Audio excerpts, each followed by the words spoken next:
পৃথিবীতে সবচাইতে মূল্যবান জিনিসটা কি?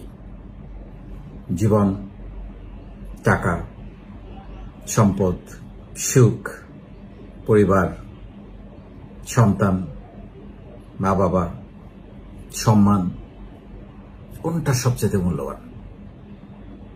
সবই দরকার, কিন্তু এই সবকিছু যেটাকে আবর্ত করে নির্ধারিত হয়, সেই মূল্যবান জিনিসটার নাম হচ্ছে সময়।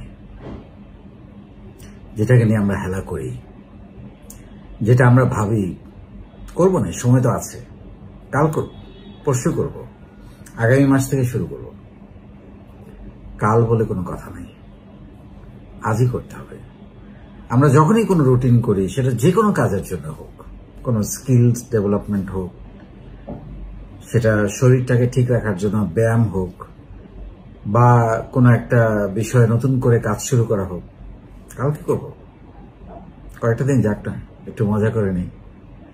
তো এরকম একটা ভাবনা আমাদের মধ্যে কাজ করে। দেখেন, পৃথিবীর সবকিছু সময়কে ঘিরে আবর্তিত হয়। আমাদের চলা ফেরা, কাজ, খাওয়া, ঘুমানো, দিন শেষে আমাদের লাভ অর্জন, প্রতিষ্ঠানের দিন শেষে প্রফিট অথবা লস, সময় শেষে আপনার পরীক্ষার রেজাল্টের ফলাফল, প্রেম করলে প্রেমের ফলাফল, সবকিছু কিন্তু সময় ধরে, কতদিন প্রেম করেছে আমরা কিন্তু বলি অল ইজ নাম্বার। আমরা বলি খুব, এত বছরের সংসার, আমার বাবা এত বছর বেঁচেছেন, মা আলহামদুলিল্লাহ এত বছর হয়েছে এখনো বেঁচে আছেন। সো এরকম সবকিছু সময়ের সঙ্গে সম্পর্কিত। সময় দিয়ে আমাদের সফলতা মাপকাঠি হয়, সময় দিয়ে ব্যর্থতার মাপকাঠি হয়। সময় গড়িয়ে আবার কখনো কখনো একজন সফল মানুষ হারিয়ে যায়। এটাই স্বাভাবিক, এটা মানতে হবে। কারণ একটা মানুষ সারা জীবন সফলতার উচ্চ শিখরে থাকতে পারে না।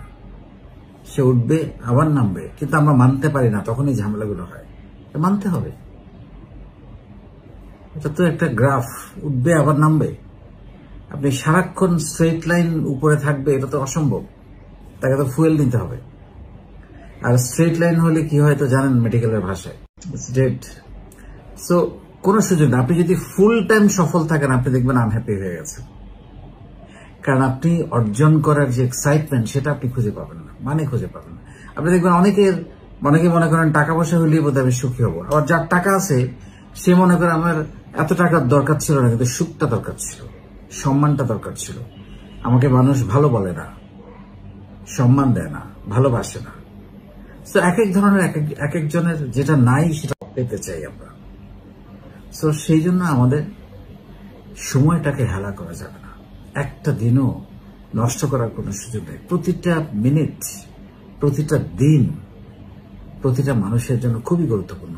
যে সময়টা ব্যবহার করতে পেরেছে, সেই তার সঠিক গন্তব্যে পৌঁছতে পেরেছে।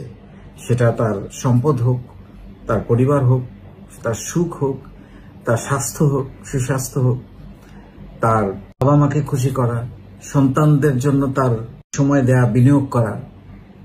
এই যে যেমন ধরেন সন্তান কেন বললাম, আমরা অনেকেই অনেক বড় মানুষ হয়ে যাই, কিন্তু দেখা যায় সন্তানের খোঁজ খবর নেওয়া হচ্ছে না, সে কি করছে। তাকে যে ভ্যালুস গুলো দেয়া বাবা হিসেবে দরকার। আমি তো সবসময় একটা কথা বলি যে আমরা আগামী দিনে, আমরা যারা বাবা হয়েছি এখন, আমরা সন্তানদের জন্য কি ভ্যালু তৈরি করে যাচ্ছি, যে সে একদিন বলবে যে আমি আমার বাবার মতো একজন ভালো মানুষ হতে চাই।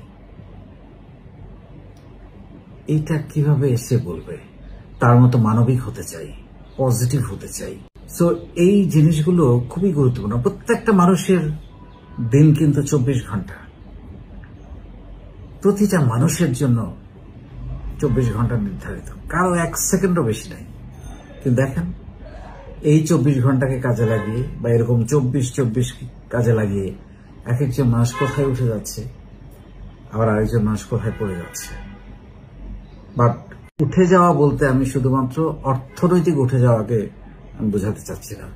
মানুষ হিসাবে কতটা উন্নত আপনি, মানুষ হিসাবে আপনি কতটা সুখী, হাসতে পারেন, সেখানে সবই দরকার। সেখানে আপনার সুখ দরকার, সম্পদ দরকার, সম্মান দরকার, লেখাপড়া দরকার, পরিবার দরকার, সবই দরকার। সেখানে আপনার সন্তানকে মানুষ করা দরকার, বাবা মার দোয়া নেওয়া দরকার, সবই দরকার। কিন্তু সবকিছু আবর্তিত হয় সময়কে ঘিরে, সময়কে সঠিকভাবে ব্যবহার করার কারণে। কারণ সময়টাকে যদি আপনি সঠিকভাবে ব্যবহার না করেন, একদিন সময় আর আপনাকে সময় দেবে না।